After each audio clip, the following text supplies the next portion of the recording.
And on to chapter 12. Alright, this one's called Killer Bees Club. Again, there's no discrepancy in between the title listed in the drop-down box and the title as it's actually written.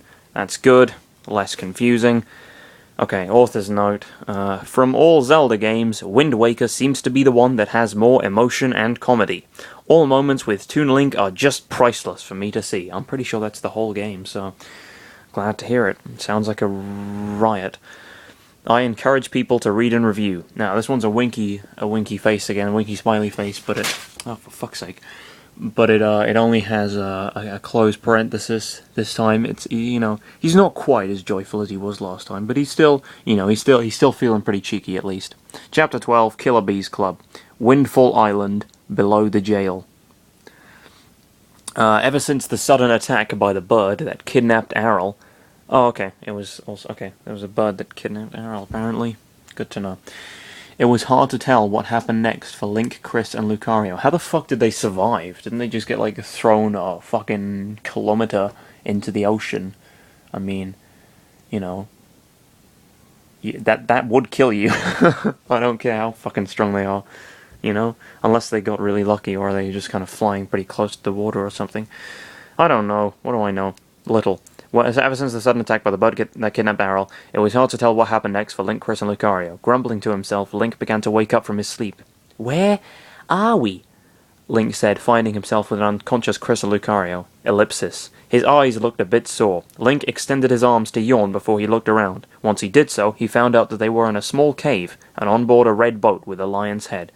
Link blinked confused at the scene. "Just how did we end up in here?" he asked. "I mean, this place doesn't look that familiar." "You are in Windfall Island," a voice spoke from nowhere. Link sighed in relief. "Well, that's good to hear now," he muttered. "I was freaked out to wake up in an unknown island." "You're lucky I was close to where you were," the voice said. Oh, okay. That's probably... yep, okay.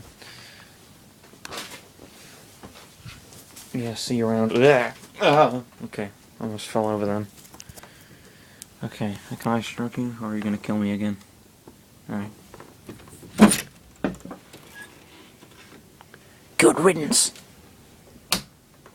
Alright, okay, where the fuck was I?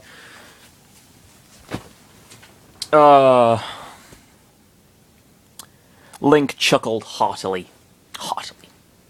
"Yeah, we were... we were lucky you were close to rescue us. Wait a minute," he said as he looked around. "Where's that voice coming from?"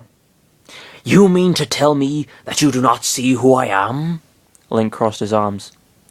"Well, no." It sounds a little bit like... the boat sounds a little bit like Jorah Mormont. I don't know. I've kind of fallen out of love with Thrones, but I remember that much. "I'm in front of you," the voice pointed out. Link looked to the front, only seeing the lion's head of the boat. "Like I'm going to believe there's someone there instead of the boat's bow." And suddenly the very same head turned around to look directly at him. Ellipsis. Link's eyes widened. "Did I startle you?" the head of the boat asked. "Kya!" Link yelped loudly before he fell down on his rear, looking up shocked at the boat's head, blinking, breathing, and looking down at him. The boat's head laughed at him. "Do not fear me, Link. I'm not your enemy." "How could I tell that if you have such a malevolent look?" Link asked, scared. "Do you judge people by their appearances? That will someday bring you bad luck," the boat's head said. "But seriously, I don't mean harm for any of you." Link stared, scared at the boat. He likes his rhyming. The boat's head said. Link stared, scared at the boat's talking head. It was technically impossible for boats to speak. Yeah, not technically. It's impossible for boats to speak. But it's magic stuff, so anything goes. But seeing that there was one just in front of him, the boat looked at the unconscious duo behind Link. "I wonder who they are." Link shook his head and looked back at the two. "Well, those two are with me. The boy with tattoos is Chris, and the guy who looks like a dog is Lucario." At that moment, both of two grunted a bit before they slowly woke up annoyed. Both of two. There were two of them, and both of them woke up. I heard somebody calling me a boy with tattoos, Chris muttered. For the last time, these are just markings, not tattoos. Well, where did you fucking acquire them? And I'm clearly not a dog, muttered Lucario in annoyance. Once the two sat up, they looked at Link's shocked face before switching to the boat's menacing look. Ellipsis. Chris knew well that the boat had a name, and Lucario did know about it as well. That must be the King of Red Lions, Chris thought. He's a bit scarier in person. The awkward silence made Chris look at Lucario. Hey you, don't keep staring at them like that. Act natural, Chris yelled in his mind. Lucario decided to use telepathy on Chris. Act natural? How? Well, there's a talking boat in front of us. Act scared, surprised, anything, Chris yelled mentally. Quick, they're looking odd at us. Lucario understood the message and looked back at the boat's head. Oh my god, it's a talking boat! The rather surprised response from Lucario sounded as if he was bored. Link and the boat exchanged glances before looking back at the two.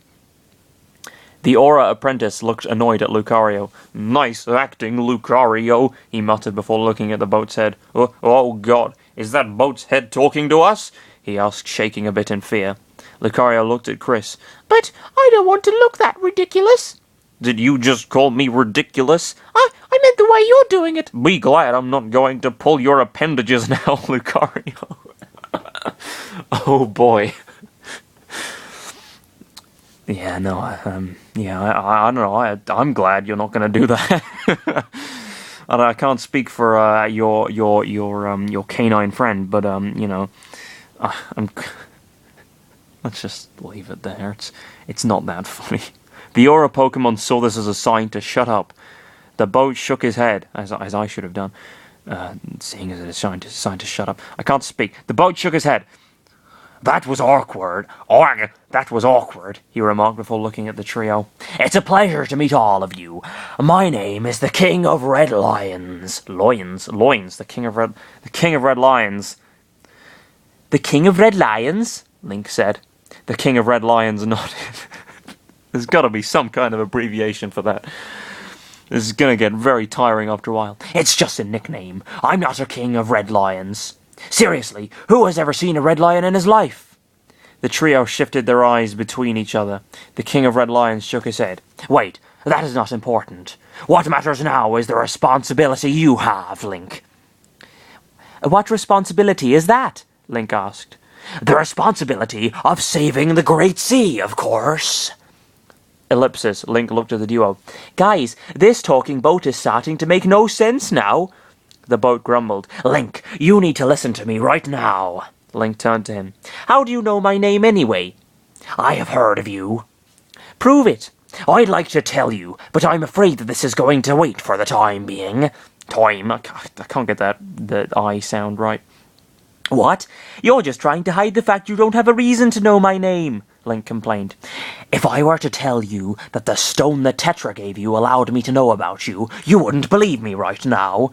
The boat thought. It's a fairly, it's bullshit explanation, but maybe it makes sense in a world of magic and talking boats and flying birds with masks. Link crossed his arms. Oh my. Also, when did you take us here? I have been watching you since you went to the Forsaken Fortress to rescue your sister. I understand how your desire to protect your sister could give you the courage to stand up to anything, but such a bold attempt was foolhardy. The King of Red Lions scolded.